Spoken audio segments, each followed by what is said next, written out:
तो नमस्कार दोस्तों, क्या इस बार शिक्षक गड़बड़ा देंगे एनडीए की नैया को बिहार में? जी हाँ, आप लोग ने सही सुना है। बिहार को शिक्षकों की नाराजगी धीरे धीरे बढ़ती ही जा रही है, क्योंकि जिस प्रकार से बातें चल रही थी कि जब छुट्टियों में कटौती हो गई थी, होली की छुट्टियों में और भी अन्य पर्वों की छुट्टियों में टाइमिंग को लेकर विवाद चला था, के पाठक को लेकर विवाद चला था और फिर मामला धीरे धीरे सुधरते हुए दिख रहा था। लेकिन फिर से एक नया मामला आ गया है और शिक्षक बीच इलेक्शन में शिक्षक संगठन एक तरफ होकर क्या नीतीश और जो बीजेपी की गठबंधन की सरकार है उसे इलेक्शन में नुकसान पहुंचा देंगे, क्योंकि जिस प्रकार से शिक्षकों की नाराजगी सामने आ रही है, शिक्षक संगठनों को अपने फेसबुक और इंस्टाग्राम ग्रुप में डाल रहे हैं और जिस प्रकार से शिक्षकों को लेकर के पाठक से दूरियां बढ़ रही है, क्योंकि के पाठक को लेकर पहले से ही शिक्षकों की नाराजगी थी और जब विपक्ष में थी बीजेपी तो उसके लिए आंदोलन भी किए थे, लाठी भी खाए थे। सम्राट चौधरी जो अभी उप मुख्यमंत्री बने हुए हैं, उस समय शिक्षकों के आंदोलन के लिए पटना की सड़कों पर भी उतरे थे और लोगों को भरोसा था कि जब सम्राट चौधरी या फिर बीजेपी सरकार में आएगी तो शिक्षकों के पाठक, खास करके के पाठक से छुटकारा मिलेगा, क्योंकि शिक्षक के पाठक की नए नए नीतियों नियमों से परेशान है और ख़ास करके बिहार के शिक्षक। तो आप लोग कहेंगे कि चुनाव तो आधा खत्म हो गया। जी हाँ, बिहार में 4 चरणों का चुनाव तो लगभग समाप्त हो गया, लेकिन 4 चरणों के चुनाव में मात्र 19 सीटों पर ही चुनाव हुए हैं और 21 सीटों के भी चुनाव बिहार में बाकी है। हालांकि देश में 380 सीटों पर चुनाव हो चुके हैं 4 चरण में, लेकिन बिहार में अभी तक 19 ही सीटों पर चुनाव हुए हैं और 21 सीट अभी बाकी है और 21 सीट पर शिक्षक अपना समीकरण गड़बड़ा सकते हैं, क्योंकि जो भी वोटिंग प्रक्रिया है उसमें शिक्षकों का काफ़ी ज़्यादा योगदान रहता है। हर एक बूथ को मैनेज करना, हर एक बूथ पर वोटिंग करवाना शिक्षकों का ही काम है और सबसे पहले इलेक्शन से पहले बैलेट पेपर में शिक्षक ही अपना मत डालते हैं। तो जिस प्रकार से शिक्षकों की नाराज़गी सामने आ रही है, खास करके अब जो बचे हुए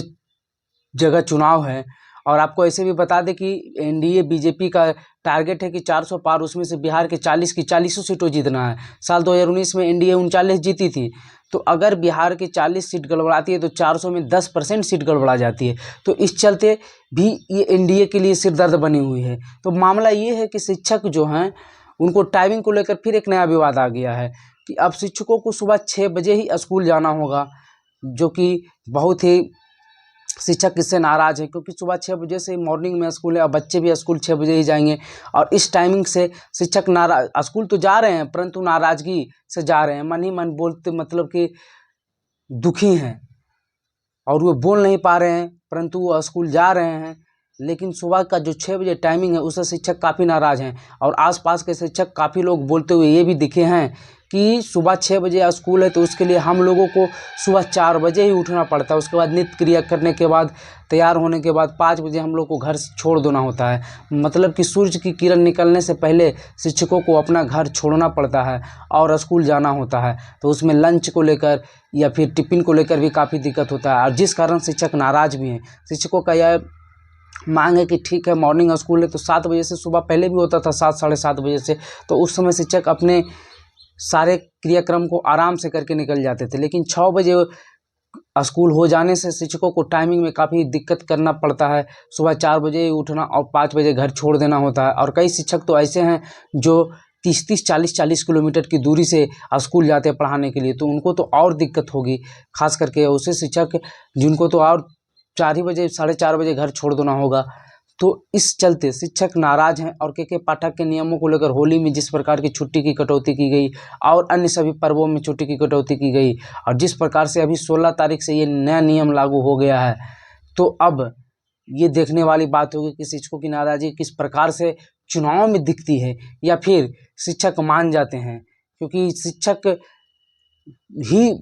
वोटिंग प्रक्रिया में काफ़ी योगदान होता है शिक्षकों का। और के पाठक और शिक्षक की जो